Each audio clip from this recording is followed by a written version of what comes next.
किस तरीके की जानकारी उन्होंने मांगी थी आपके कर्मचारियों से? कौन से दस्तावेज? सिंपल ये बात करने की कोशिश कर रहे थे कि क्या काम होता है, क्या दस्तावेज हैं, कौन लोग हैं, इस तरह की मालूमात करने की कोशिश। और एनसीपी का काम भी आप करते हैं, ये भी उन्होंने पूछा।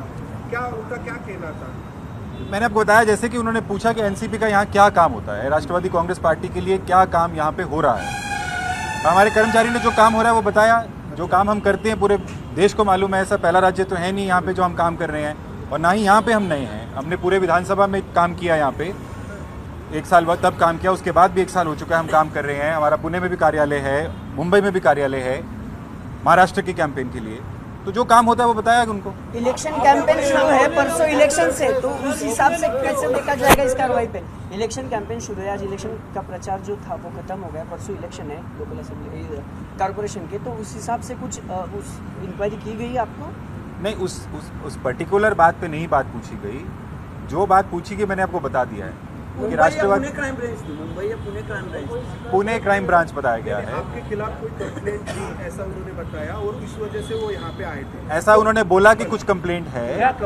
कंप्लेंट का कोई विवरण उन्होंने नहीं दिया। अभी तक हमारे पास आधिकारिक तौर पर किसी ने भी संपर्क नहीं किया है। आपने उस नंबर पे बार बार फोन करने की कोशिश की, वो रिसीव अभी तक उस नंबर पे कोई रिसीव नहीं हुआ। अधिकारी थे, किसी ने नाम बताया था? पुष्टि हमारे पास जो आला अधिकारी हैं उनसे चर्चा हुई, उस बात की पुष्टि हुई कि वो अधिकारी क्राइम ब्रांच से थे।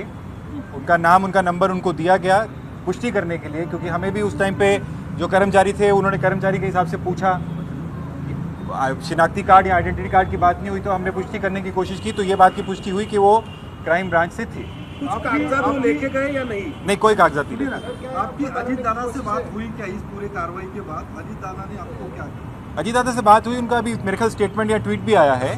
उन्होंने सुनील तटकरे साहब का भी आया है, प्रफुल्ल पटेल साहब का भी ट्वीट आया है। तो उन्होंने सबने बताया है कि जो भी आधिकारिक रहेगा हम उसके साथ कोऑपरेट कर रहे हैं और करते रहेंगे, कोई प्रॉब्लम नहीं है उसमें। ऐसा कोई इलीगल काम तो कैंपेन मैनेजमेंट ऑर्गेनाइजेशंस करती ही नहीं है।